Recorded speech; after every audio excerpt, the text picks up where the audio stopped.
Be blessed academy में आप लोगों का स्वागत है। मैं हूं जॉन बैप्टिस्ट। हम लोग पावर ऑफ फोकस पार्ट 6 में पहुंच चुके हैं और 5 पार्ट जो है पहले ही हमारा यूट्यूब में चल रहा है और बेहतर लोगों तक पहुंच रहा है। और हमने 5 पार्टों में बहुत कुछ समझा और जाना। और जैसे कि मैंने आप लोगों को पिछले कुछ पार्ट में मैंने आप लोगों को बताया कि कैसे हमारा एक नेचुरल फोकस होता है और एक स्पिरिचुअल फोकस होता है ना। और एक जो नेचुरल फोकस है वो शारीरिक दिशा का होता है और जो स्पिरिचुअल फोकस है वो आत्मिक दिशा का फोकस करता है। और फोकस करने वाला व्यक्ति कैसा होता है और ये सारी चीज़ें मैंने पिछले पार्ट में मैंने आप लोगों को बताया। फिर उसके बाद हमने उसमें ये भी देखा कि कैसे हमें फोकस करने के लिए पहले एक एम होना बहुत ज़्यादा ज़रूरी है, डिटरमिन्ड होना बहुत ज़्यादा ज़रूरी है, एक निश्चय लक्ष्य होना ज़रूरी है। क्योंकि लक्ष्य के बगैर आप किसी चीज़ पर फोकस नहीं कर पाओगे। एक लक्ष्य रखना पड़ेगा, तभी आप उसके प्रति फोकस रह सकते हो और तभी आप इस काम को कर सकते हो। फिर उसके बाद हमने देखा कैसे एक बाहरी मनुष्य और अंदर मनुष्य, जैसे कि हम अभी वचन में मैं अभी आप लोगों को पढ़ देता हूं कि 2 कोरिन्थियों 4 अध्याय 16 वचन, इसलिए हम हियाव ना छोड़े, यद्यपि हमारा बाहरी मनुष्य नाश भी होता जाता है तो भी हमारे भीतर मनुष्य दिन प्रतिदिन नया होता जाता है ना। अब क्या होता है कि भीतर मनुष्य नया होता जाता है, उसके बारे में मैंने पिछले हफ्ते आपको डिटेल में बात किया था। भीतर मनुष्य नया होता जाता मैंने अब इसके बारे में हम और बात करेंगे। आज भी इसके बारे में बात करूंगा और मैं आपको ये भीतर मनुष्य के बारे में थोड़ा ज़्यादा जानकारी देना चाहता हूँ। तब आपको पता चलेगा कि भीतर मनुष्य को नया करना क्यों ज़रूरी है, राइट। और वो मैंने पिछले हफ्ते में भी बात किया, मगर इस हफ्ते और डिटेल में थोड़ा और ज़्यादा कवर करेंगे इसके बारे में हमने बात किया था। और उसके बाद मैंने आप लोगों को एक डेली एक्शन करने के लिए आपको बताया। 3 चीज़ें मैंने आप लोगों को करने के लिए बोला है। अगर आपने इसको अभी तक शुरू नहीं किया तो आप शुरू करें, क्योंकि पिछले एपिसोड में मैंने आप लोगों को बताया कि जो लोग एक्शन नहीं लेते हैं वो प्राप्ति के मोड पे नहीं, रिसीविंग मोड में नहीं आते, प्राप्त करने के लिए तैयार नहीं होते हैं। सृष्टि अगर उनको देना चाहता है, परमेश्वर के दूत अगर उसके लिए मैसेज ला रहे हैं या लोगों को उनके जीवन में लेके भी आना चाहते हैं तो उसको मिस कर जाते हैं। क्यों मिस कर जाते हैं? क्योंकि उस तरंग के साथ वो लोग मैच नहीं करते। ये सब कुछ तरंग के हिसाब से चलता है और बाइबल में तरंग के बारे में इतना ज़्यादा विस्तार से नहीं बताया गया हो, मगर फिर भी तरंग के बारे में ही हर जगह बात किया जा रहा है। और उसे जो है उस टाइम पर जब बाइबल लिखा गया था या यीशु मसीह ने प्रचार किया था, लोगों को विज्ञान के प्रति इतना ज़्यादा, साइंस के प्रति इतना ज़्यादा मालूम नहीं था या जानकारी नहीं थी, या उनको सृष्टि के नियम के बारे में इतना ज़्यादा पता नहीं था। उसके बारे में इतना क्लियरली उन्होंने प्रचार नहीं किया। हालांकि उनको पता हो, यीशु मसीह को तो पता था, मगर हो सकता है कि पौलुस और इन लोगों को पता होने के बावजूद भी उन लोगों ने उसके बारे में नहीं बताया, क्योंकि उस टाइम पर उसको रिसीव करने वाले लोग नहीं थे, उन बातों को समझने वाले लोग नहीं थे, उनको उस तरीके से समझाया गया। इसीलिए बाइबल में आपको इसका क्लियर कट नहीं बताया गया कि भाई तरंग के हिसाब से होता, मगर हर बार अगर आप पढ़ोगे तो आपको ये समझ आएगा। नीति वचन की किताब में पढ़ोगे तो पूरा तरंग के बारे में लिखा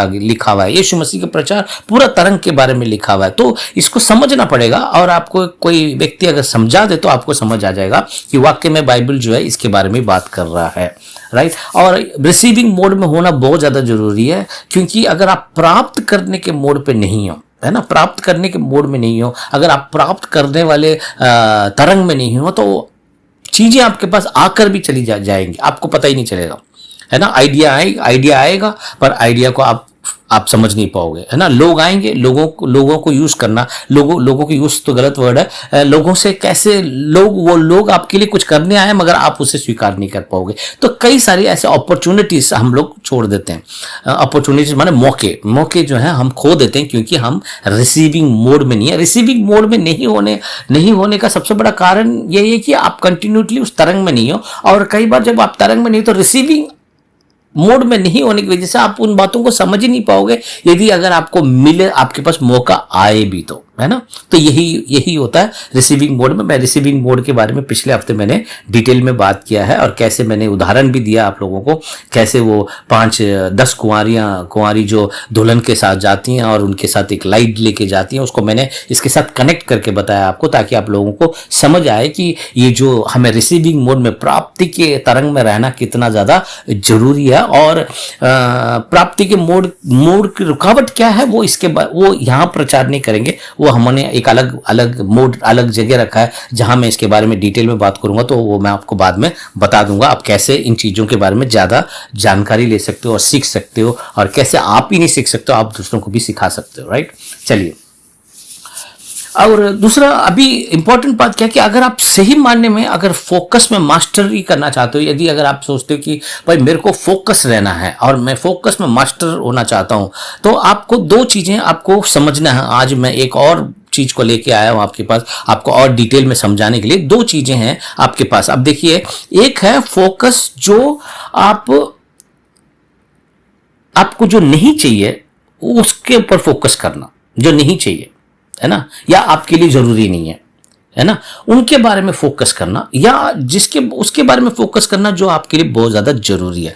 टू टाइप है ना, focus on what you want, focus on what you don't want. मतलब ये दो है, फोकस जो आपको चाहिए, फोकस उस पर जो आपको नहीं चाहिए, है ना। ये दो पार्ट है, फोकस जो मुझे चाहिए, फोकस उस पर जो मुझे नहीं चाहिए या मेरे लिए महत्व नहीं है, राइट।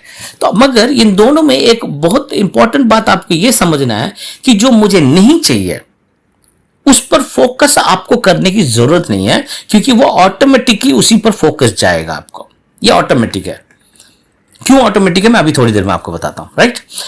जो नहीं चाहिए आपको उस पर फोकस क्यों जाता है, या वो चीजें मेरे पर फोकस क्यों आता है, क्योंकि वो ऑटोमेटिक है। उसके लिए आपको परिश्रम करने की, आपको एम करने की या लक्ष्य रखने की कोई जरूरत नहीं है, क्योंकि वो ऑटोमेटिकली होगा। वो क्यों होगा वो मैं आपको, वेट करो मैं बताता हूं आपको। फिर उसके बाद हम आते हैं फोकस जो आपको चाहिए, focus on what you want. इसको डिलिबरेटली आपको करना पड़ेगा, इसको खास तौर से आपको ध्यान देके करना पड़ेगा। आपको ध्यान देके अपने फोकस को कंट्रोल करना पड़ेगा कि मुझे उस पर फोकस करना है जो मुझे चाहिए। इसको आपको करना पड़ेगा, ऑटोमेटिक नहीं होगा, यह ऑटोमेटिक नहीं होगा, इसे आपको करना पड़ेगा। या तो आप पैदाशी ऐसे हैं कि जो पैदाशी आपके अंदर ये टैलेंट है, पैदाशी परमेश्वर ने आपके अंदर ऐसे गुण डाले हैं जो आपको हमेशा फोकस्ड हो। ऐसे भी बहुत सारे लोग पैदा हुए हैं दुनिया में, ऐसी बात नहीं है। ऐसी बात नहीं है कि लोग नहीं पैदा हुए, मगर उनके पास ये स्पेशल क्षमता है कि वो उसी पर फोकस करते जो उनको चाहिए, राइट। मगर उन्हें भी काम करना पड़ता था। और अभी दो पार्ट आ गया आपके पास, एक फोकस जो आपको नहीं चाहिए, जो आपको जरूरी भी नहीं है, मगर आपका फोकस वहीं जाएगा। मगर एक जो आपको चाहिए उस पर आपको कोशिश करना है, मेहनत करना है, ट्रेन करना अपने आप को कि वहां पर फोकस रहे जो मुझे चाहिए। आशा करता हूं ये दो चीजें आप पहले अच्छे से समझ लो, क्योंकि यही होता है हमारे साथ, है ना, यही होता है। अब यही हम जो चाहिए उस पर ध्यान नहीं देते, जो नहीं चाहिए उस पर ध्यान रहता है हमारा, है ना। दिन भर हमारा ध्यान किस पर नहीं रहता, किस पर रहता है, जो नहीं चाहिए, जो चीजें हम नहीं देखना चाहते अपने जीवन में उस पर ध्यान रहता है। और जो चीज देखना चाहते उस पर हमारा ध्यान नहीं जाता, या हम नहीं कर पाते उसको, उस पर ज्यादा फोकस रख नहीं पाते हमारे फोकस को, क्योंकि वो बहुत जल्दी शिफ्ट होके यहां आ जाता है, ठीक है। अब इसको समझने के लिए आपको यह समझना है कि इन दोनों फोकसों में क्या चीज काम कर रहा है, एनर्जी काम कर रहा है ना, ऊर्जा काम कर रहा है। अब क्या है कि अब अगर आपको मैं बता दूं, अगर आप समझो कि पूरे देश में, पूरे भारत देश की बात ले लेते हैं, भारत देश में कितने प्रतिशत लोग उस पर फोकस कर रहे हैं जो उनको चाहिए। मैं आपसे पूछ रहा हूं कितने ऐसे लोग हैं जो उस पर फोकस कर रहे हैं जो उनको चाहिए। उसकी मात्रा कितनी है, बहुत कम है, 5% है। तो वहां पर कितने परसेंट की ऊर्जा है, सिर्फ 5% की ऊर्जा है। जो चाहिए उस पर फोकस करने वाले लोगों की ऊर्जा है सिर्फ 5% के लोग हैं, है ना। अगर 100 लोग हैं, 100 लोगों में से अगर समझ लो कि सिर्फ 5% लोग ही काम कर रहे हैं, 5% माने पांच लोग ही अगर मान लो कि उसमें से अगर फोकस कर रहे हैं, बाकी 95%, है ना, 95% लोग जो है उस पर फोकस है जो उनको नहीं चाहिए। तो ऊर्जा कहां काम कर रहा है ज्यादा, ऊर्जा वहां काम कर रहा है जो चीज नहीं चाहिए। तो इसी तरह से मनुष्य क्या करता है, उन चीजों पर फोकस करता रहता है, क्योंकि उसकी ऊर्जा जो फोर्स है, जो ऊर्जा का जो पावर है, फोकस है, वो उस पर ज्यादा होने की वजह, ज्यादातर लोग उस पर फोकस कर रहे हैं जो नहीं चाहिए, उसकी मेजॉरिटी ज्यादा होने की वजह से आप भी उस ऊर्जा से खींच जाते हो और आपको नेचुरली वहां पर जाना पड़ता है जहां पर आपको जिस चीज पर फोकस नहीं करना वहां पर। क्योंकि देखिए अभी टीवी जब खोलोगे, कौन क्या चीज दिखाई देता है जो आप नहीं देखना चाहते हो, वही वो टीवी न्यूज चैनल वाले दिखाते हैं, है ना। ये मुझे नहीं देखना है मगर उसको देखने, क्योंकि ज्यादातर लोग वो न्यूज वाले क्यों दिखाते हैं, क्यों अच्छी चीजें नहीं दिखाते, है ना, क्यों अच्छी चीजें नहीं दिखाते, क्यों वो बुरी चीजें दिखाते हैं, क्यों वो झगड़ा दिखाते हैं, क्यों वो मारकाट दिखाते हैं, क्यों वो दंगा दिखाते हैं, क्यों इसने इसकी बुराई करी, उसने उसकी बुराई करी, इसने इसको जेल भेज दिया, उसने उसको जेल भेज, क्यों, क्योंकि यही ज्यादातर 95% लोग जो हैं उन चीजों को देखना चाहते हैं कि जो उनको नहीं चाहिए। तो ऊर्जा का काम वहां ज्यादा है और जो चाहिए वो चीजों पर बहुत कम ऊर्जा होने की वजह से आपका खिंचाव जो है, आपका जो ऊर्जा, जो आपके अंदर की जो ऊर्जा है, उसका फोर्स जो उसको पकड़ के कोई खींच कर वहां लेके जा रहा है। तो इसीलिए जब हम उस पर फोकस नहीं कर पाते जो हमें चाहिए और हमारे फोकस उस पर चला जाता है जो हमें नहीं चाहिए, तो अपने आप को इल्जाम मत दो या अपने आप को गुनहगार मत समझो या अपने आप को कोसने मत लग जाओ, क्योंकि ये आपके बस की बात नहीं है, ये हमारी बस की बात नहीं है। क्योंकि ये फोर्स एनर्जी जो इस पूरी सृष्टि में काम कर रहा है वो हमें उसमें लेकर आ रहा है। इसलिए हम जो है डोलते रहते हैं, कभी इधर कभी उधर, कभी इधर कभी उधर, कभी इधर कभी उधर। और मगर इसके लिए हम जिम्मेवार जरूर हैं। हम कोसना नहीं चाहिए, बल्कि हमें अपने आप को जिम्मेवारी लेनी चाहिए,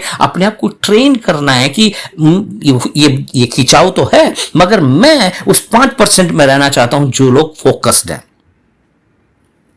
आशा करता हूं आपको समझ आ रहा है। आपको किस साइड में रहना है, जहां आप क्या चीज, focus on what you want, आपको जो चाहिए उस पर फोकस करना है आपको। और ये ऐसा करते समय आपके साथ लोग नहीं रहेंगे, आप अकेले हो सकते हो, आपके साथ बहुत कम लोग जुड़ेंगे, आपके साथ बहुत कम लोग आपके साथ देंगे जो चीज आपको चाहिए उस पर फोकस करने के लिए। यदि अगर बेतुकी की बात, बेवजह की बात, बेकार की बात और बेतुकी की बातें अगर आप करने लगोगे जो आपके जीवन में किसी प्रकार का काम नहीं करता, उसके साथ जुड़ने के लिए पूरा मोहल्ला, पूरे गांव, पूरा शहर, पूरे सब लोग आपके साथ जुड़ सकते हैं। मगर जो चीज चाहिए उसके बारे में बात करोगे तो लोग धीरे धीरे वो हटने लगेंगे। इसीलिए आपको अकेला ही इसको आगे बढ़ना है, अकेला ही आपको इसको करना है और इसको अपने आप को focus on what you want, जो चाहिए आपको उस पर फोकस रखने के लिए मैंने जो एक्सरसाइज बताया ये आपका मदद करेगा। इसलिए आप उस एक्सरसाइज को कर सकते हो। ओके, चलिए आगे बढ़ते हैं। अभी पिछले हफ्ते मैंने भीतर आदमी के बारे में बात किया, इनर मैन के बारे में। भीतर मनुष्य नया होता जाता है, बाइबल में हमने अभी भी पढ़ा। तो ये भीतर मनुष्य कौन है और क्या है, इसके बारे में मैं आपको बताना चाहता हूं। मैं उससे पहले आपसे 2 सवाल करूंगा कि कितने लोग जानते हो कि आपके अंदर एक आत्मा है, नंबर 1। नंबर दूसरा सवाल, कितने लोग मानते हो कि आपके अंदर आत्मा है। 2 चीजें हैं, एक तो जानना, एक मानना, है ना। जानना काफी नहीं है जानते तो बहुत लोग हैं पर मानते नहीं है ना। मान जाएंगे तो सुधर जाएंगे, मानते ही तो नहीं है तो नोइंग एंड बिलीविंग, है ना। बहुत लोगों को पता है मेरे अंदर आत्मा है ना। आत्मा एक दिन परमेश्वर के पास चली जाएगी, आत्मा मेरे अंदर है, मगर उसके बारे में जानकारी नहीं है, उसको मानते नहीं है उसको। ठीक है, तो अब मैं आपको बताना चाहता हूं कि जो आत्मा आपके अंदर है, परमेश्वर की आत्मा की बात नहीं हो रही है, यह आपकी आत्मा की बात हो रही है। दोस्तों, आया तो परमेश्वर से ही है मगर यह आपका आत्मा हो जाता है जब आपको दी गई, तो यह आपकी आत्मा है ना। आपके बहुत सारे लोग तर्क कर सकते हैं कि मेरी आत्मा कहां है, वो तो परमेश्वर की तो आत्मा परमेश्वर ने दिया है, मगर यह अब परमेश्वर से अगर पूछोगे तो परमेश्वर कहेगा ये मेरी आत्मा नहीं है, ये तुम्हारी आत्मा है ना। ये तुम्हारी आत्मा, क्योंकि ये तुम्हें दिया गया है। इसीलिए मैं ये आपको बोल रहा हूं कि आपकी आत्मा, and the spirit with in you, है ना, आपके अंदर की जो आत्मा है उसके पास ही सब पावर है, वही पावर है।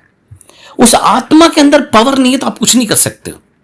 ये समझो, आप शारीरिक तौर से आप 120 किलो भी उठाते हो जिम में जाके, मगर आत्मा तैयार नहीं है, अगर आत्मा के अंदर पावर नहीं है तो आप कुछ नहीं कर सकते हो। यही मैं आज आपको समझाना चाहता हूं और सिखाना चाहता हूं, बताना चाहता हूं कि कैसे इस आत्मा ये जो आत्मा जो आपके अंदर है, आत्मा माने सबसे पहले मैं आपको ये बता दूं कि जो आपका शरीर दिखाई दे रहा है वो आप नहीं हो, बल्कि जो आत्मा है वही आपका रियल मनुष्य है। रियलिटी में आप कौन हो? आपको जो दिख रहे हो वो आकार नहीं, क्योंकि ये जो हुलिया, ये जो हमारा आकार दिख रहा है, ये माँ बाप से आया हुआ, हमारी बॉडी की जीन की वजह से बनता है, हमारे खान पान की वजह से हमारा शरीर ऐसा बन जाता है, हमारे रहने के तौर तरीके से ऐसे बन जाता है, हमारे पूर्वजों के जीन हमारे अंदर है, तो इसकी वजह से हम ऐसे दिखते हैं, या इसकी वजह से हमारी हुलिया ऐसे दिखती है, इसकी वजह से हमारा रंग ऐसा है, हम जहां पर रहते हैं। तो हमारा ये सारा कुछ अलग चीज है। जो शारीरिक दिशा ये बाहरी दिशा है, अंदर वाला आत्मा, जो अंदर जो व्यक्ति है वो ही रियल है आपका। रियल में अगर आपको अपने आप को आपने कभी देखा ही नहीं है, रियलिटी में कौन है? वो अंदर वाला व्यक्ति है ना, उसी के बारे में आज बात हो रही है और उसी को नया करने के बारे में बात हो रही है, राइट। चलिए अब आपको मैं बता दूं कि जो रियल पावर है आपका जो रियल पावर है वो आपके आत्मा में है। आपको ये समझना है, मेरा रियल पावर मेरे शरीर में नहीं है, मेरा रियल पावर मेरे आत्मा में है। तो आत्मा को बलवंत करना जरूरी है, आत्मा को नया करना बहुत ज्यादा जरूरी है ना। नया करना, बलवंत करना एक ही बात है, क्योंकि बलवंत होएगा तो नया हो जाएगा, नया बल प्राप्त करोगे, आप नई सामर्थ्य प्राप्त करोगे। तो जो अंदर जो आत्मा है उसे नया करना है, आपको उस इनर मैन को नया बनाना है ना। अब आपको मैं चाहता हूं कि आप सब लोग जो है नीति वचन के, हम लोग नीति वचन में जाएंगे।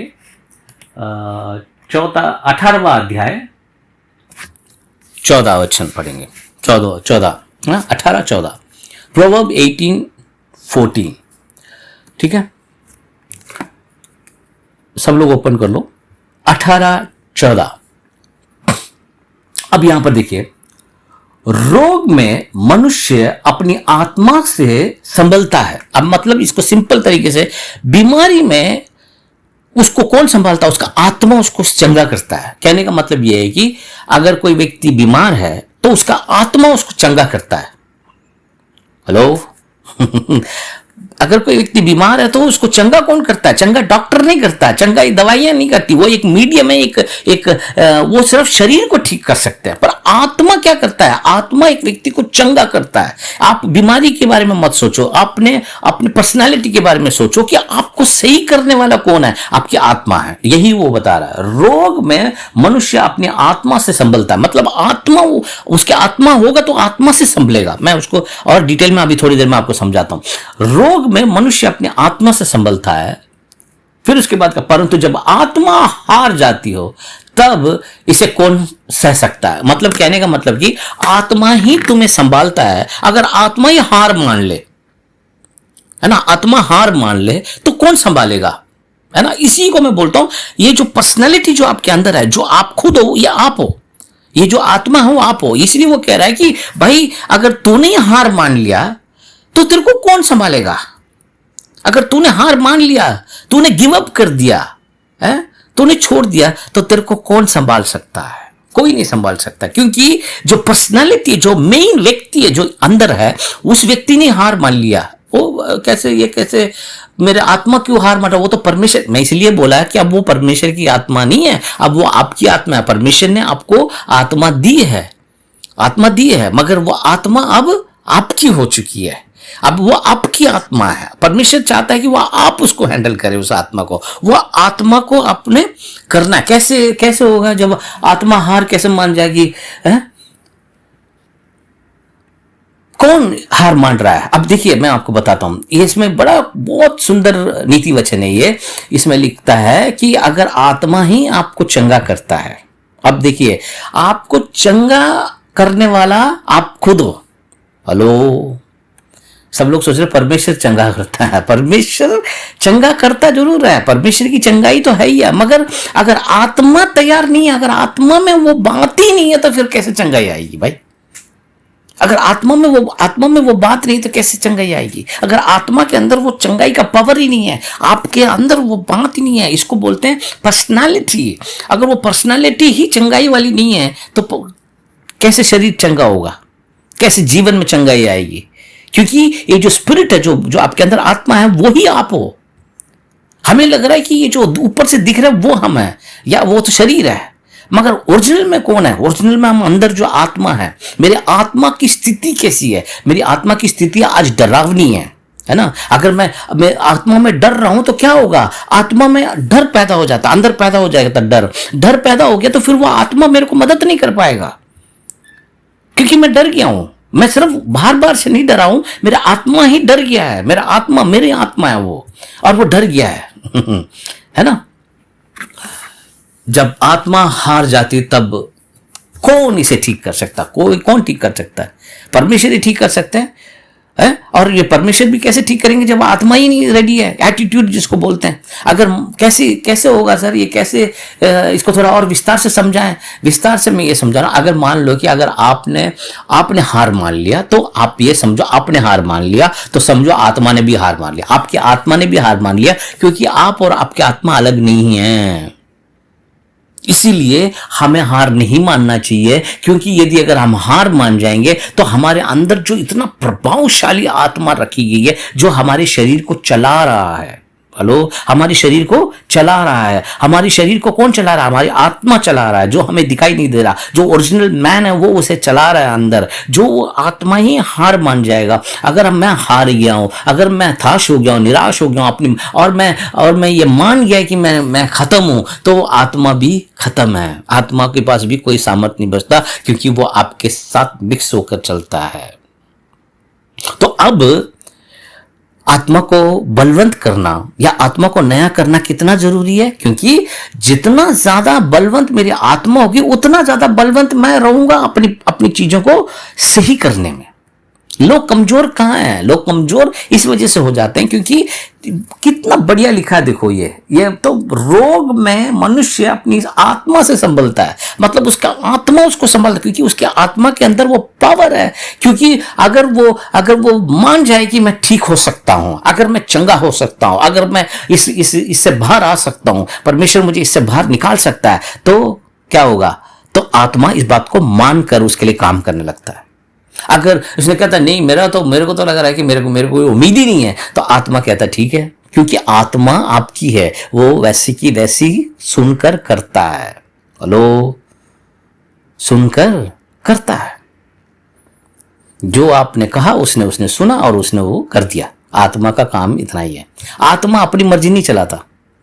आत्मा सिर्फ वहां पर है जो आपको ठीक करना। आपका आत्मा के पास काम है। आत्मा आपकी शरीर को चला रहा है, मगर उस शरीर को बेहतर रखने का काम आपका माइंड का है, आपके मन का है ना। तो आत्मा और मन जो है इतना कनेक्टेड है, आपको पता ही नहीं चलेगा। इसीलिए पौलुस कहता है पति और पत्नी के जैसे हैं, या आत्मा और मन की कहानी जो स्टोरी है, किसी को समझ नहीं आया, मगर ये दोनों इतने कनेक्टेड है ना। उसके बारे में हम नहीं जाएंगे क्योंकि वो एक अलग सब्जेक्ट है, राइट।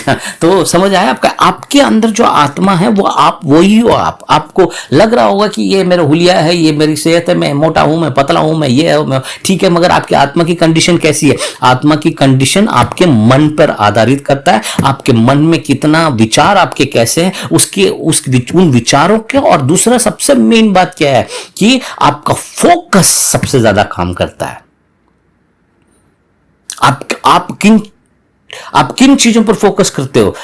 क्या चीज को पर फोकस कर रहे हो? आप डरावनी चीजों पर फोकस कर रहे हो, कमजोर चीजों पर फोकस कर रहे हो, है ना। तो किन चीजों पर फोकस कर रहे हो? और इसमें सबसे ज्यादा क्या है, एक मिनट आप होल्ड करो। हाँ, सबसे ज्यादा क्या है कि आपको फोकस पे ध्यान देना है कि मैं क्या बोल रहा हूं, कैसे, इसके बारे में अभी डिटेल में बताता हूं मैं आपको, ठीक है ना। तो आपको क्या करना है, आपके फोकस कहां जाना चाहिए? आपकी फोकस बाहरी चीजों पर नहीं होनी चाहिए, आपकी फोकस अंदर होना चाहिए।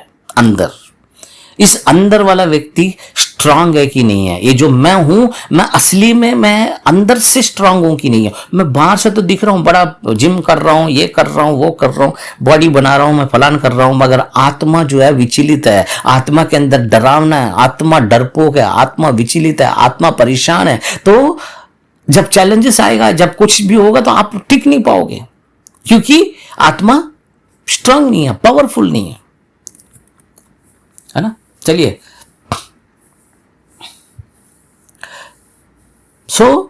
जब आप अपने बारे में क्या सोचते हो, इसका डायरेक्ट इफेक्ट कहां होता है? आत्मा पे पड़ता है। तो आत्मा क्या करेगा? उसमें अंदर ताकत, अगर आपने उसको ताकतवर बनाया तो वो आपको मदद करेगा। अगर आपने उसको ताकतवर नहीं बनाया, आपने नहीं माना है, तो वो आपकी क्या मदद कर सकता है? इसीलिए बहुत सारे लोग बहुत गलत गलत निर्णय ले लेते हैं, क्योंकि आत्मा में ताकत ही नहीं है और आत्मा उन्हें बचा नहीं पाता, क्योंकि आत्मा को बलवंत किया ही नहीं है। समझ आ रहा है आपको? नहीं आ रहा है? चलिए, अब बहुत सारे लोग सोचते हैं कि अच्छा ठीक है, तो ये इसको और विस्तार से समझते हैं। प्रभु यीशु मसीह क्या कहते हैं इसके बारे में विस्तार से समझते हैं। मत्ती के पुस्तक में जाएं, 12वां अध्याय, मत्ती 12, 34 और 35 पढ़ूंगा। देखिए, अरे वो सांप के बच्चों, वो तो ऐसा लग रहा है, अरे वो कालिया जैसे यीशु मसीह की डायलॉग ही ऐसा लग रहा है। अरे वो सांप के बच्चों, बोलने का तरीका देखो प्रभु यीशु मसीह का। अरे वो सांप के बच्चों, जब तुम बुरे हो तो अच्छी बातें कैसे कह सकते हो? कहते कि भैया तुम्हारी फोकस ही गलत चीजों पर है। हेलो, तुम्हारी फोकस गलत लोगों पर है, तुम्हारी फोकस गलत चीजों पर है। और जब तुम फोकस ही गलत कर रहे हो तो तुम अच्छी बातें कैसे अंदर जाएंगी तुम्हारी?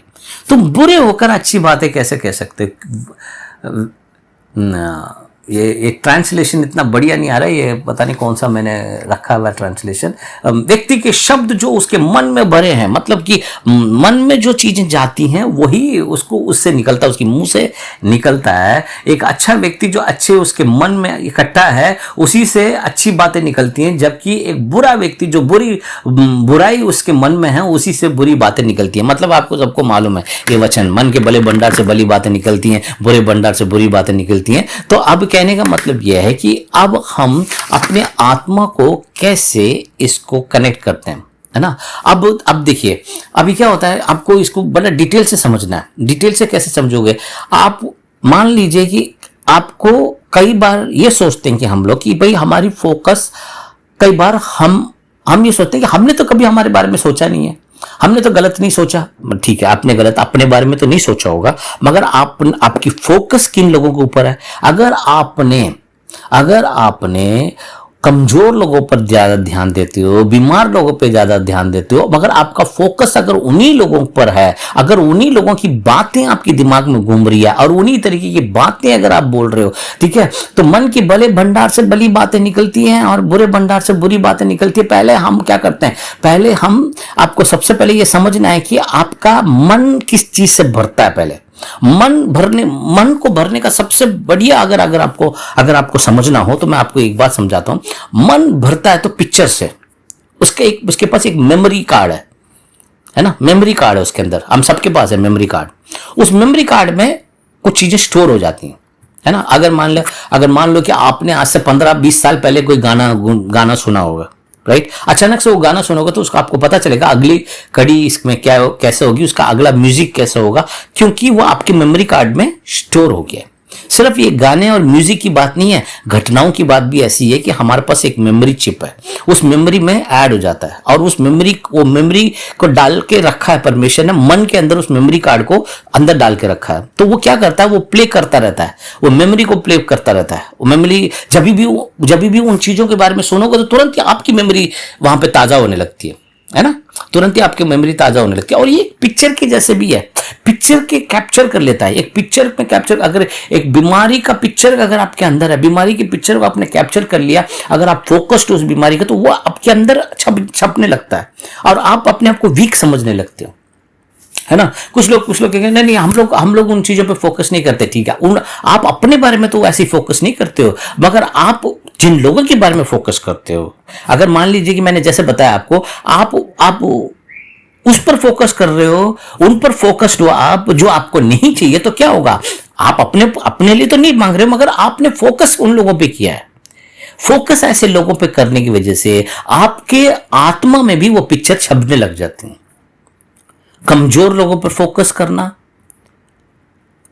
हेलो, कमजोर लोगों पर फोकस करना, है ना? बेबस लोगों पर फोकस करना, क्योंकि ये कोई अपने आप को गुनहगार मत साबित हो, क्योंकि अपने आप को गिल्ट कॉन्शियस मत देखो, अपने आप को गुनहगार मत समझो, क्योंकि ये आप चाहते हुए भी नहीं कर सकते, क्योंकि खिंचाव बहुत ज्यादा है। मैंने बताया ना, एनर्जी, ऊर्जा बहुत ज्यादा, ऊर्जा जो है हमें वहां खींच के लेके चला जाता है।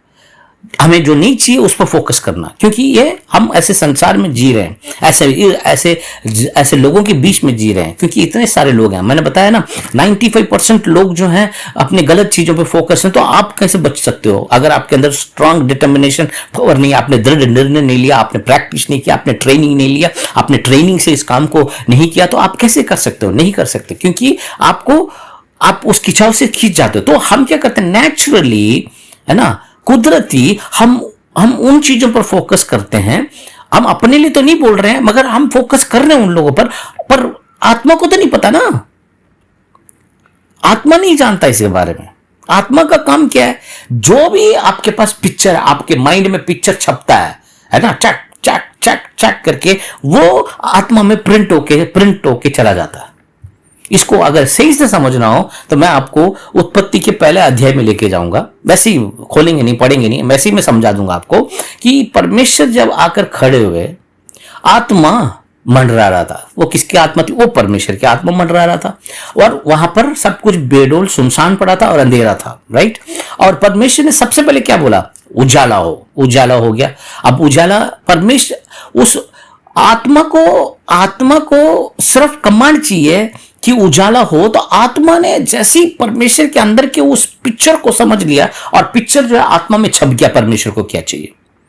और जब से आत्मा में वो पिक्चर छपा तो आत्मा ने उसको प्रोड्यूस कर दिया, बना दिया। ठीक है, उजाला हो गया, जानवर बना दिया, पेड़ पौधे बना दिए। वो सब पिक्चर कहां था? पिक्चर आत्मा के पास नहीं था, पिक्चर परमेश्वर के पास था। और परमेश्वर ने उस पिक्चर को आत्मा के अंदर प्रिंट किया अपने शब्दों से। हेलो, आ रहा? समझ में नहीं आ रहा है ना? फोकस करते हो, आप किसी को देखते हो, है ना, किसी शब्द पे ध्यान दे रहे हो, तो वो क्या कर रहा है? वो आपके अंदर ऑटोमेटिकली पिक्चर को छाप दे रहा है। और वो पिक्चर क्या करता है? जब आप बोलते हो तो वो पिक्चर जाके आपके आत्मा में भी छप जाता है। कई बार बोले बगैर भी छप जाता है कई बार बोलने की भी जरूरत नहीं। इसलिए बहुत सारे लोगों को गलत सपने भी आते हैं। क्यों आते हैं? क्योंकि वो पिक्चर आत्मा में छप चुका है। तो आत्मा में छप जाएगा। अब आत्मा में छप जाएगा तो आत्मा क्या करेगा? आत्मा आपको ऐसा व्यक्ति, ऐसे स्ट्रगल, ऐसी चीजें आपके लिए बना देगा। कितने लोगों को समझ आ रहा है? ध्यान से सुनना पड़ेगा इस प्रचार को, अगर आपको सही मायने में समझना है। हमारे चर्च में क्या, सभी चर्चों में एक विश्वासी लोगों के अंदर एक आदत ये है कि, और समझ गए हम, बिल्कुल एकदम तुरंत समझ जाते हैं। क्योंकि प्रचारक को टाइम लगता है 2 घंटे, 3 घंटे, 4 घंटे, 1 हफ्ता भी लग जाता है उसको उस प्रचार को तैयार करने में, मगर विश्वासी लोग जो है तुरंत 10 मिनट में समझ जाते हैं, क्योंकि इतने समझदार जो है है ना। तो अब समझ आ रहा है आप लोगों को कि फोकस्ड, आपका फोकस आपके मन की स्थिति है। दोस्तों, शब्द पे फोकस करोगे, इसके बारे में अगले हफ्ते में कंटिन्यू करूंगा कि कहां कैसे कैसे हम लोग फोकस करते हैं, वो मैं अगले हफ्ते आपको लोगों को समझाऊंगा। मगर आपको ये समझना है कि मेरा फोकस सिर्फ मेरे पर हटकर मैं बाकी सब पे फोकस्ड हूं। वो क्या कर रहा है, वो क्या कर रही है, उसने क्या बोला, उसने क्या पहना, उसने क्या कहा, इसने क्या कहा, वो किससे बात कर रहा है, वो किससे बात कर रही है। तो ये सारा फोकस जो है, मेरा सारा ध्यान जो है औरों पर है, मेरे ऊपर नहीं है, राइट। अब हम ये समझ रहे कि मेरे ऊपर मेरे को फोकस नहीं है, मगर औरों के ऊपर है। पर वो भी फोकस्ड ही तो है, वो भी तो पिक्चर छप रहे हैं, वो भी तो पिक्चर आपके अंदर छप रहा है, वो भी तो आपके मन के अंदर छप रहा है, वही भी आपके अंदर आएगा, है ना। तो आपको ये समझना है दोस्तों कि ये एक बहुत बड़ा चैलेंज है, बहुत बड़ा चैलेंज है कि मैं अपने फोकस को एक जो मुझे चाहिए उस पर टिका के रखूं, या निरंतर मैं उसमें लगा के रखूं। ये आपको निर्णय लेना पड़ेगा। अगर ये निर्णय जब आप ले लोगे, फिर उसके साथ आप एक्सरसाइज करोगे, तो फिर आपको रिजल्ट मिलने के चांसेस है। क्योंकि बहुत सारे लोग सोचते हैं कि मैंने समझ लिया, अब मुझे ये करना है, फर्स्ट आपको क्या करना है, फर्स्ट आपको इस बात पे, आपको उस 95% की भीड़ में से आपको अलग होकर ये 5% पे आना पड़ेगा। जो 5% लोग हैं वो लोग वो हैं जो अपने फोकस को इन सब चीजों पे नहीं बल्कि इन चीजों पे लगा कर रखते हैं जो उन्हें चाहिए। अगर आप कर लोगे फिर तभी आपको पता चलेगा। आपको अब फोकस बाहरी चीज पर नहीं, अंदर चीज पे फोकस करना है आपको। अंदर चीज पे कैसे फोकस करोगे? मैं अपने आत्मा को कमजोर कर रहा हूं या बलवंत कर रहा हूं? हालेलुया। ये आपका फोकस होना चाहिए। मेरा ये काम मेरे आत्मा को कमजोर कर रहा है या बलवंत कर रहा है, ये मेरा फोकस होना चाहिए। मेरी ये बातें आत्मा को कमजोर कर रहा है या आत्मा को सामर्थ्य दे रहा है, ये आपको चेक करना है। ये मेरा कार्य मेरी आत्मा को बलवंत कर रहा है या कमजोर कर रहा है, ये आपको देखना है। और यही आपका फोकस होना चाहिए कि आपकी आत्मा की स्थिति कैसी हो रही है। मगर हम सभी लोगों की बात बता रहा हूं, हम आत्मा के बारे में तो जानते ही नहीं है। कितने लोग आत्मा के बारे में जानते हैं? आत्मा के बारे में तो जानकारी नहीं है, सिर्फ शरीर के बारे में जानकारी है ना। मोटा कितना हो गया, पतला कितना हो गया, कितना बाइसेप बन गया, कितना जिम में जाके बॉडी बन गई, कितने मेकअप पोत लिया, कितना लिपस्टिक लगा लिया, कितना बाल बना लिया, कितना ये कर लिया, कितना वो कर लिया। तो हमारी सारी कोशिशें बाहरी मनुष्य को डेकोरेट करने में लगी हुई है, मगर अंदर मनुष्य दिन प्रतिदिन कमजोर होता चला जा रहा है। और क्या होता है, जब हमारा बाहर मनुष्य भी कमजोर है, अंदर वाला मनुष्य भी कमजोर है, तो फिर आने वाली चीजों पर हम ताकतवर नहीं होते, हम बिल्कुल ही हताश और निराश हो जाते हैं। इसीलिए हम लोग चैलेंजेस को सामना नहीं कर पाते हैं। हम लोग, बहुत सारे लोग, पास्टर्स लोगों की बोल रहा हूं, बहुत बड़े बड़े लोगों की बात कर रहा हूं, सिर्फ आम जनता की बात नहीं है। ये उन गुरुओं की बारे में बात हो रही है, उन लोगों की बात हो रही है, पतरस के बारे में बात हो रही है, या यूहन्ना के बारे में बात हो रही है, हर कोई शिष्य के बारे में बात हो रही है। सभी लोग इस ऐसी दिशा में हैं क्योंकि हमने अपने अंदर के आत्मा को ताकतवर नहीं बनाया। अंदर के आत्मा को ताकतवर बनाने में फोकस नहीं है। हम बाहर से ही सोच रहे हैं कि ये कर लेंगे, ऐसा कर लेंगे, वैसा कर लेंगे, मगर अंदरूनी आत्मा ही आपकी असली पावर है। आपको बोलना पड़ेगा, ये मेरा आत्मा ही मेरा असली सामर्थ्य है। मेरा आत्मा, परमेश्वर की आत्मा नहीं, मेरी आत्मा। जब आपकी आत्मा के अंदर, अब आप कहोगे कि भाई मेरी आत्मा, परमेश्वर की आत्मा, मैं बताता हूं आपको। जब आपके आत्मा के अंदर इतना ज्यादा वचन से भर दोगे, उसको, उस आत्मा के अंदर इतना ज्यादा परमेश्वर की संगति के साथ भर दोगे, तो फिर पवित्र आत्मा और आपकी आत्मा एक होकर बड़े बड़े कार्यों को अंजाम देने लगते हैं। अगर आप देखते हो बहुत बड़े बड़े काम होते हैं, तो ये काम तब होता है जब आत्मा परमेश्वर की आत्मा से मिल जाता है। जब परमेश्वर की आत्मा से जब एक संगति हो जाता है, तो एक तो आपका पावर, एक परमेश्वर का पावर, तो दोनों को साथ मिलकर इस काम को पूरा करता है। कितने लोग समझ रहे हो बात को, है ना? इसीलिए परमेश्वर क्या करते हैं, दर्शन देते हैं। परमेश्वर दर्शन के बारे में बात करते हैं, पहले ही बोल देते हैं कि मैं ऐसा करूंगा, क्योंकि ऐसा बोलकर आपके अंदर वो आपके आत्मा को पावरफुल बनाना चाहते हैं। आपको पहले से बताते हैं कि ऐसा करोगे तो यीशु मसीह ने जितनी भी बातें बोली है, हमें पावरफुल बनाने के लिए बोली है। जब इन बातों पर जब हम मेडिटेट करते हैं, इन बातों को जब हम रिपीट करते हैं और आत्मा के इन बातों को बोलकर इस पर फोकस करते हैं, तो हमारी आत्मा है वो पावरफुल हो जाता है। और जितना ज्यादा हमारी आत्मा पावरफुल, जितना ज्यादा हमारी आत्मा डेडिकेटेड, जितना हमारी आत्मा जितना स्पिरिचुअल फोकस रहेगा, उतना ही हम स्पिरिचुअल पावर को अपनी ओर आकर्षित कर पाएंगे। कितने लोग समझ गए? तो आपका फोकस कहां होना चाहिए?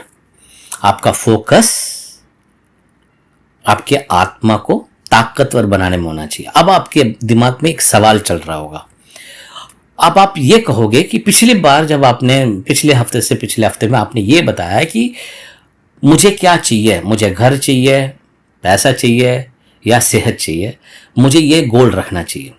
अभी आप कह रहे हो कि आपको अंदर आत्मा में स्ट्रांग कर, मेरा फोकस वहां पर होना चाहिए। चलिए, आपको ये डाउट भी मैं आप लोगों का क्लियर कर देता हूं। अगर आप सिर्फ ये सोच रहे हो कि मुझे पैसा चाहिए, तो आपका फोकस नेचुरल है, नंबर वन। अगर आप कहते हो कि मेरे को सिर्फ घर चाहिए, आपका फिर भी वो नेचुरल है, क्योंकि नेचुरल माने कुदरती, क्योंकि दुनिया की चीजें हैं, ठीक है। अगर आप ये कहोगे कि सिर्फ मेरी सेहत बढ़िया रहे, ये भी खत्म होने वाली शरीर है, ठीक है। तो इसीलिए मैं आपको पहले भी बता रहा था कि आपको ये पर्पस लिखना है कि भाई मैं घर चाहता हूं या मैं घर चाहती हूं, तो वो घर कैसी होनी चाहिए, वो परमेश्वर का घर होना चाहिए। उस घर में क्या चीज चाहिए, वो घर सिर्फ पत्थरों का मकान नहीं चाहिए, मुझे घर चाहिए, मुझे परमेश्वर के बनाया हुआ घर चाहिए। तो जब आप पूरे लक्ष्य को, अपने उस गोल को सही मानने में, उसमें पावर डालोगे, तो आपको ज्यादा कुछ करने की जरूरत नहीं पड़ेगी मेरे दोस्तों, क्योंकि आप अपने आत्मा को पावरफुल बना दोगे उन बातों से। क्योंकि आत्मा समझ जाता है कि आपको सिर्फ चार दीवारी का घर मकान नहीं चाहिए, आपको घर चाहिए। तो वो आत्मा कर सकता, क्योंकि आत्मा में पावर है। आपको बोलना पड़ेगा मेरे आत्मा में पावर है, तब आपको ये बोलना पड़ेगा मेरे आत्मा में पावर है, मैं अपने आत्मा को पावरफुल बनाऊंगा, मैं अपने आत्मा को सामर्थ्य बनाऊंगा, क्योंकि उसके अंदर आपने ऐसा ही गोल सेट कर दिया। पैसा मुझे क्यों चाहिए, हाँ मैं धनवान होना चाहता हूं, मैं धनी होना चाहता हूं, मैं धन्य कहलाना चाहता हूं, क्योंकि परमेश्वर के राज्य के लिए मैं करना चाहता हूं। तो वो आत्मिक है दोस्तों, वो आत्मिक है ना। तो इसीलिए अपने लक्ष्य सिर्फ दुनियादारी के लक्ष्य नहीं है, बल्कि आपको आपकी पर्सनालिटी को सही करने वाला लक्ष्य, अपने पर्सनालिटी को, इनर पर्सनालिटी को सामर्थ्य करने वाला लक्ष्य आपके पास है। आपके अंदर एक पावरफुल लक्ष्य आपने रखा है ना। तो अब समझ आया आपको। तो आपका फोकस कहां आ गया, आपका फोकस पहले अपने अंदर, अपने सामर्थ्य, अपने स्पिरिट को, अपने आत्मा को ताकतवर बना दोगे। और जितना ज्यादा अपने आत्मा को ताकतवर और खुशहाल बना दोगे, हेलो, अब जितना ज्यादा अपने आत्मा को ताकतवर और खुशहाल बना दोगे, तो आपके जीवन की कुशलता जो है आसान होता चला जाएगा। जितना हम प्रचार करते हैं और जितना हम सुनते हैं, उतना अगर हमारे जीवन में काम हो जाए, बहुत बड़ा काम हो जाएगा। मगर हमारा माइंड जो है, मैं बताया ना आपको, ये सिर्फ आप लोगों के, मेरे साथ भी है, सभी लोगों के साथ है, सिर्फ विश्वासी लोगों के साथ नहीं, अच्छे पादरी लोगों के साथ भी यही है कि वो 95% में खींचे चले जाते हैं और फोकस उन पे कर लेते हैं जो चीज उनको नहीं चाहिए होता है। ऐसा नहीं कि सारे पादरी हैं, सारे गुरु हैं, सारे संत हैं, वो सब उस पर फोकस कर रहे हैं जो उनको चाहिए। वो सिर्फ 5% के लोग ही हैं, वो सिर्फ 5% लोग हैं। और उन लोगों से जब आप मिलोगे ना, तो आपको पता चल जाएगा, यार ये व्यक्ति जो है उस पर फोकस कर रहा है जो उसको चाहिए, आपको पता चल जाएगा। और बाकी 95% लोग उन पे फोकस कर रहे हैं, उनको सिर्फ रील को स्क्रॉल करना ही उनका फोकस है। रील को स्क्रॉल करने वाले एक कैटेगरी है, उसके बारे में अगले हफ्ते हम और डिटेल में बात करेंगे। रील को स्क्रॉल करने वाली एक कैटेगरी है और चैनल को बदलने वाली एक कैटेगरी है। और उनको यही नहीं पता देखना क्या है भाई तेरे को, कभी ये चैनल, कभी वो चैनल, कभी ये चीज, कभी वो चीज। तो वो उस पर फोकस नहीं जो उनको चाहिए, वो उस पर फोकस नहीं जो उनको नहीं चाहिए। जो चलता है चलो कोई बात नहीं, चलता है, सब चलता है। कितने लोग समझ रहे हो, है कि नहीं। चलिए, अब कितने लोगों को समझ में आ गया। तो आपको कहाँ फोकस होना चाहिए, जो भी आपका लक्ष्य है वो आपके आत्मा को पहले सामर्थ्य बनाओ, क्योंकि आत्मा ही जाकर परमेश्वर की आत्मा से मिलकर आपके लक्ष्य को पूरा करेगा, है ना। याद है ना, अय्यूब के पुस्तक में परमेश्वर ने कहा, मैं रात को आकर बात करता हूं। किससे बात करता हूं, आपसे नहीं, उस आत्मा से बात करेंगे। उस आत्मा से डिस्कस होगा परमेश्वर का कि भाई उस आत्मा के अंदर कौन सी पिक्चर छपी है, वो आत्मा क्या करना चाहता है, वो आत्मा कैसे जाके वो आपकी दुनिया को बनाएगा। जैसे परमेश्वर की आत्मा ने उत्पत्ति में अदन की वाटिका बनाया, उस तरीके से आपकी आत्मा जाकर आपके लिए एक वाटिका बनाएगा।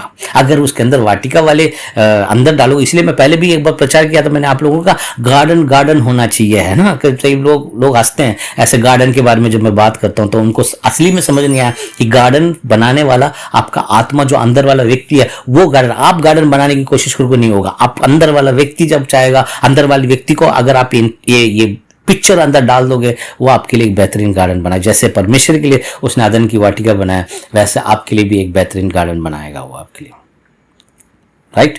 चलिए, खत्म करने से पहले मैं चाहूंगा कि नीति वचन में जाए, 4वां अध्याय 23वां वचन। ये मेरा फेवरेट है और आप सभी लोगों को मालूम है।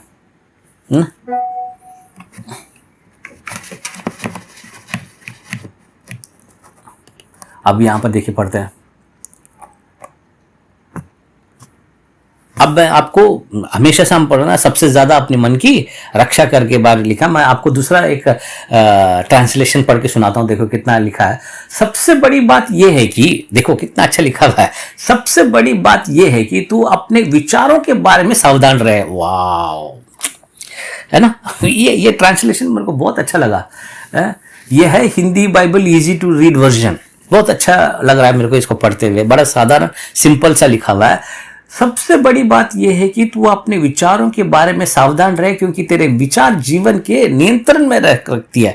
मतलब इसमें जो बाइबल में लिखा है कि सबसे अधिक अपने मन की रक्षा कर, क्योंकि उसी से जीवन का स्रोत है। मतलब कि मन, जो आत्मा जिसके बारे में बात कर रहा हूं मैं, ये आत्मा ही आपके शरीर को सही रखता है, या आत्मा ही आपके जीवन को सही रखता है। परमेश्वर को मैं धन्यवाद करना चाहिए कि परमेश्वर ने सब कुछ अपने कंट्रोल में नहीं, हमारे कंट्रोल में दे दिया है। अब परमेश्वर कहते हैं कि अब तुम देखो कि तुमने अपने आत्मा को किस तरीके से डेवलप करना है। इस आत्मा को डेवलप करो दोस्तों, इस आत्मा को सुरक्षा करो। अपने आत्मा के अंदर वो पिक्चर डालो जो आपने पिक्चर देखना है, उस पिक्चर को अंदर स्टोर करो। वो आत्मा जाके, क्योंकि सबसे अधिक अपने मन की रक्षा कर, क्योंकि जीवन इसी से है। इस आत्मा के द्वारा ही आपका लाइफ बनेगा, इस आत्मा के द्वारा ही आपके पैसे आएंगे, इस आत्मा के द्वारा ही आपका घर बनेगा, इस आत्मा के द्वारा आपकी सेहत बनेगी, इस आत्मा के द्वारा आपकी जीवन खुशहाल रहेगा। इस आत्मा के पास पावर है, क्योंकि परमेश्वर का दिया हुआ आत्मा है। इसके अंदर जिस टाइप की पिक्चर आप प्रिंट करोगे, उस टाइप की पिक्चर वो आपको अपने जीवन में लाके देगा आपको, है ना। सबसे बड़ी बात यह है कि तू अपने विचारों के बारे में सावधान रहे। सबसे बड़ी बात यह है कि अपने विचारों पे ध्यान सावधान रहे, क्योंकि धीरे धीरे विचार तुम्हारे शब्द बन जाते हैं, और शब्द जो है तुम्हारे अंदर चले जाते हैं, और तुम्हारे शब्द जो हैं तुम्हारे मन के अंदर चले जाते हैं। फिर वो तुम्हें कमजोर बना देता है, और जब तुम कमजोर हो तो तुम्हारा आत्मा भी कमजोर है। जब मैं कमजोर हूं तो मेरी आत्मा भी कमजोर है ना। आत्मा बलवंत और तुम कमजोर नहीं हो सकते हो, क्योंकि ये बहुत ही कनेक्टेड है, ये एक साथ कनेक्टेड है, ये दोनों ही कनेक्टेड है।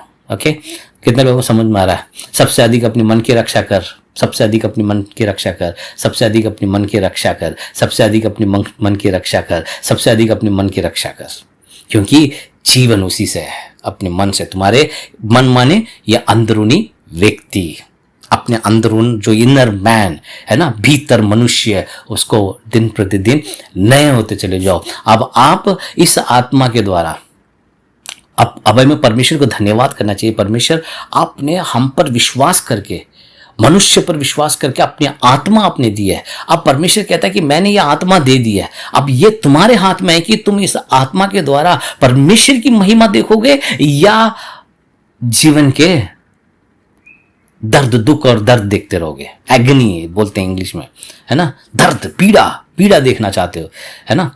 अपने जीवन की पीड़ा देखना चाहते हो। ये आपके फोकस पर निर्भर है। ये आपके इस आत्मा के द्वारा जो परमेश्वर ने दिया, इसके द्वारा आप परमेश्वर, इस आत्मा के द्वारा परमेश्वर की महिमा को देखना चाहते हो आप, या इस आत्मा के द्वारा आप पीड़ा देखना चाहते हो, है ना। दर्द देखना चाहते हो, दुख देखना चाहते हो, है ना। पीड़ा देखना चाहते हो, किल्लत देखना चाहते हो, है मुसीबत देखना चाहते हो। ये आपके ऊपर डिसाइडेड है। आपने निर्णय करना है कि ये निर्णय आप शब्दों से नहीं, आपने कह दिया नहीं हमने तो आज डिसाइड कर लिया। शब्द नहीं, आपकी फोकस, कहाँ आपका ध्यान है ना। जहां आपका धन है वहीं आपका मन है। Praise God, hallelujah. जहां आपका धन है वहीं आपका मन है। जहां भी आपको लग रहा है कि वहीं पर आपका फोकस रहेगा, जहां से आपको कुछ प्राप्त करना है। तो इसीलिए मैं बता रहा हूं कि आपका धन कहाँ है, आप डिसाइड कर लो कि यहां से मेरा धन है, परमेश्वर मेरा धन है, और मैंने परमेश्वर के वचन को अपने हृदय में डाला। अपने आत्मा को मैंने वो पिक्चर दे देना है जो मैं अपने जीवन में देखना चाहता हूं। एक बार आत्मा में वो पिक्चर छप गया, मैं आपको बता रहा हूं कितना बड़ा शैतान क्यों ना हो, वो आपकी कामयाबी को रोक नहीं नहीं सकता, क्योंकि आपके अंदर जो है, जो इस संसार में उससे बड़ा है। इस संसार के चैलेंजेस इतने बड़े नहीं है जितना बड़ा परमेश्वर, जितना बड़ा वो परमेश्वर का आत्मा आपके अंदर काम कर रहा है। वो एक बार वो पिक्चर आपके आत्मा में छप गया, एक बार आपकी कामयाबी की पिक्चर आपके अंदर छप गया, एक बार आपकी चंगाई की पिक्चर आपके आत्मा के अंदर छप गया, एक बार आपकी उन्नति की पिक्चर आपके अंदर छप गया, आपके आत्मा के अंदर छप गया, एक बार वो छप गया, तो मैं कहता हूं कि कोई संसार की ताकत उसे रोक नहीं सकता। परमेश्वर का काम प्रबल होगा, परमेश्वर की महिमा आप देख पाओगे। बस आपका काम यह है कि बाहर से सारा फोकस निकाल दो दोस्तों, बाहर की सारी फोकस से बंद करके अपने आत्मा को नया बनाने में फोकस्ड हो जाओ, अपने आत्मा को ताकतवर बनाने में फोकस्ड हो जाओ, अपने आत्मा को बलवंत करने में फोकस हो जाओ, अपने आत्मा को आशीषित करने में फोकस्ड हो जाओ। जब आप ऐसे में फोकस्ड हो जाओगे, मैं बता रहा हूं आपको, बाकी किसी चीज में आपका मन नहीं लगेगा। आप एक ऐसे फोकस्ड व्यक्ति बन जाओगे, सिर्फ आप ही नहीं प्राप्त करोगे बल्कि आपके द्वारा बहुत सारे लोग आशीष प्राप्त करेंगे परमेश्वर का। और यही परमेश्वर चाहता है। प्रभु यीशु मसीह में, प्रभु यीशु के द्वारा हम सब धन्य होने पाए, और जिस किसी को भी हम आशीष देंगे वो आशीषित है करके बाइबल हमें बताता है और सिखाता भी है। आशा करता हूँ आप लोगों को ये जो पार्ट 6 है आप लोगों को समझ में आया, और सिर्फ सुनना नहीं है, आपको करना है। राइट, आपने अपने आत्मा को, अंदर वाले आत्मा पे फोकस करते हुए बलवंत, ताकतवर, आशीषित, कामयाब, खुशहाल बनाओ। जीवन में परमेश्वर को महिमा दो और आनंदित रहो। Right, okay, thank you very much. आपने इतना समय दिया, आपने इस वक्त इन सब चीज़ों को सुना और आपने समझा। और मैंने आप लोगों को पिछले हफ्ते भी कहा है, जितना हो सके उतना आप लोग शेयर करो। अभी भी आप लोगों को शेयर नहीं करते हो, ये सोचकर नहीं शेयर करते हो, शायद हो सकता है कि ये सिर्फ मसीह लोगों के लिए है। आप शेयर करो ना दोस्तों, आप शेयर करो, किसी ना किसी के लिए कोई ना कोई बात उनको समझ में आ जाएगा। ये सभी लोगों के लिए सुन सकते हैं। आप अपना शेयरिंग का काम शुरू करो, परमेश्वर उनसे बात करना शुरू करेगा। प्रार्थना करके शेयर करो सभी लोगों के साथ, ताकि परमेश्वर का काम सब लोगों के जीवन में होने लगे। बहुत सारे लोगों को अपने अंदर आत्मा में काम करने की ज़रूरत है, और आपको भी है, मुझे भी है, हम सबको है। परमेश्वर से प्रार्थना करते हैं कि परमेश्वर हमने हमारे अंदर जो आत्मा दिया है उसे हम बलवंत करने में हम आगे बढ़ें, और हम आपके वचन के द्वारा जो आपने हमें दिया है, आपने जो हमें प्रभु यीशु मसीह दिया है, उसके द्वारा हमारे आत्मा में हम बेहतर बलवंत होकर हम आपकी महिमा देखेंगे। यीशु के नाम से हालेलुया, आमीन।